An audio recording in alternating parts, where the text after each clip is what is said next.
Jim Krieg. I am the writer of Lego DC Superheroes Justice League Cosmic Clash, which is shorter than Lego DC Superheroes Justice League Attack of the Legion Dude, which can't be tweeted. It's too big to be tweeted. It's 250 miles. How is everybody? Very good.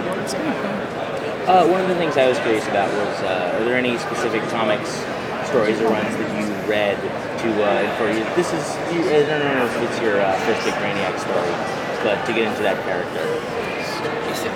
I guess it is my first big Brainiac story. I hadn't thought of it that way, but yes, it is. And I read a lot of. I'm like a big Silver Age guy. Yeah. I'm not that old. But I read a lot of reprints, and I really like the way that Brainiac looks with the bald head and the jewels on it and the shorts. You know, he has a collar too. Yeah, no, he's a collar and briefs and kind of European bathing trunks. You know, and I just thought I get him. You know, and so I'm so happy that that's the one that Brandon and Rick turned into our Brainiac. Yeah. And except that the characterization of Phil Lamar, he's such a fantastic nerd. He's a real collector and a little obsessive, and everything in his place. I would think many of the animators and staff of these at Warner Brothers Animation may be able to relate to this. I know I can, but so he's a fun take on the character. So is there, since like everyone who's in this project pretty much has a love for these characters and fandom, has there been time where it's gotten too much, where there's now clashes of different nerd ideology? Oh yes. Oh, it's all that. You know that. But that's kind of the best part. You know, being able to have these arguments and not being 12. You know, before you have these arguments because you're just having the argument. Now you're on the clock. You know, it's like, oh, it's 6:30. It's time to start arguing about Supergirl. I know you've written both serious and comedic series before. I just wonder how you kind of compare this to other comedy you've done. You know, thank you. There is a tone in Lego. I would say it boils down to adorable, you know, even though it can be a little bit irreverent and a little bit smart, because they're Lego minifigures telling these jokes, you kind of go, oh. You've got to feel good about showing it to your kids, and I have kids, and you know, I don't want to get that look from my wife, you know, because it's like this,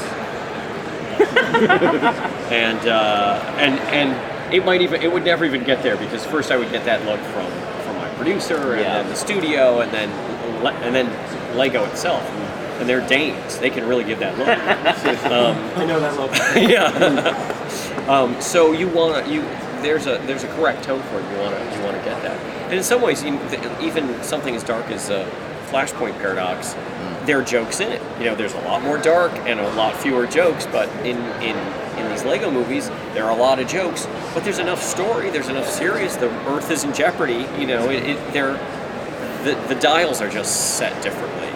Do you ever consult children? Oh, well, you know what? Lego is really great about that.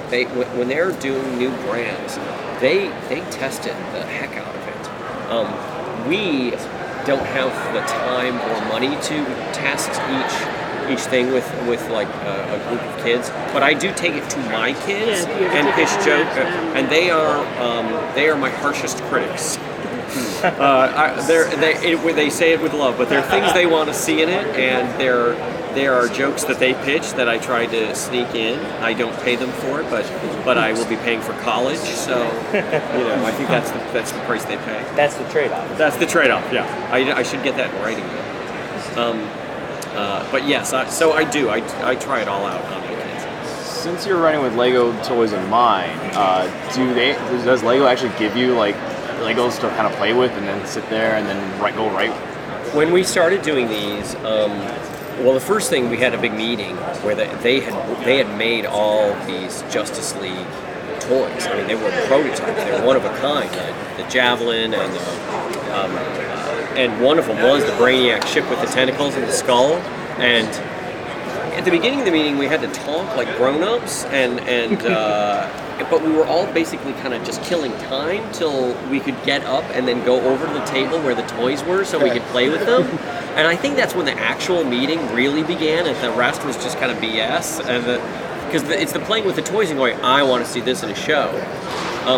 You might think that it's Lego saying, we sell these toys, and it isn't at all. It's like, look at this toy. I want to write a story about this toy because it's cool and I want to play with it. So they come to you with the idea? No, they just come to us with toys, and then we figure out, like, I would like to see this done with these toys. And they aren't necessarily even pushing those toys. They are just, I don't know, they have all these designers chained up in little cubicles somewhere doing it anyway. So they just kind of presented us with all this stuff. So it was more like an opportunity.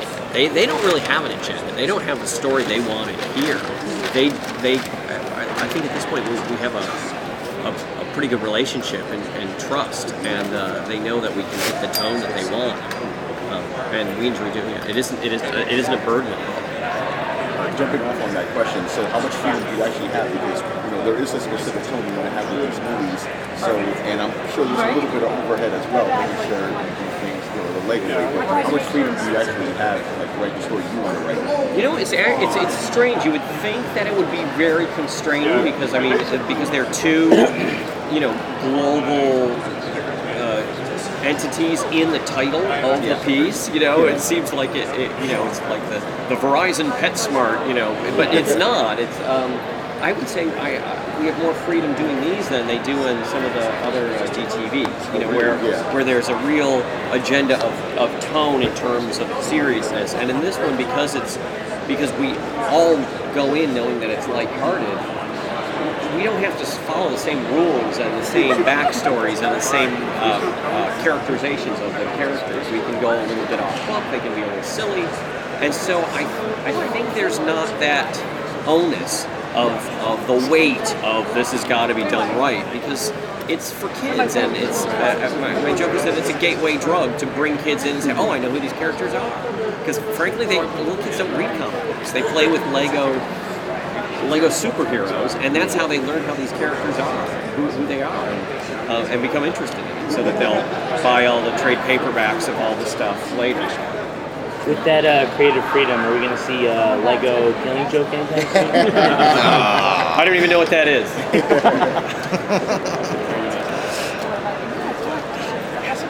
Is there like a famous scene from a Batman story or a DC arc that you kind of wish you had to, like, if you could recreate? Off of his joke, you know what I never want to see? I never want to see like the Crime Alley playset. I was because when my son was little, I was showing him Batman's origin, like the original Bob Kane origin, and then my wife found it later, and she's like, his parents have been shot. What are you reading to our son? It's like, I guess it's a very important story. Maybe I should have started with something else, something a little more lighthearted.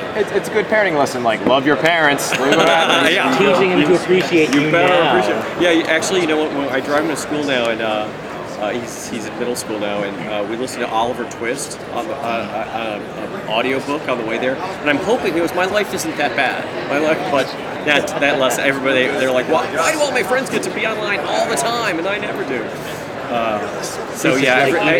He believes he is Oliver Twist. I think. I won't buy him a phone. If you don't mind my shifting gears just a little bit. Say that again? If I could just shift gears a Oh yeah, little please, bit. because I've gone off the rails. Yeah, I know you're a producer on Green Lantern, Yes. the animated series, and I think more than a few fans regret it didn't get some more time. I just wondered that. I can think of one. Now that it's kind of in the rearview mirror, I wonder how you look back on that now and how it was received, and I wonder if there's anything you could share about where you would have liked to have taken the show. Oh yeah. First of all, I have so much affection for that property. I'm so proud of everything we did, and I'm always amazed and delighted by how the group of those fans have taken that show to heart, and they still tweet about it. They still put Tumblr posts up, and I press the little heart on Tumblr. They really care, and to make something that somebody loves and cares about, it's an astonishing privilege. In terms of where the show would have gone, I will tell you that we had the next 26 planned out, and we were so sure.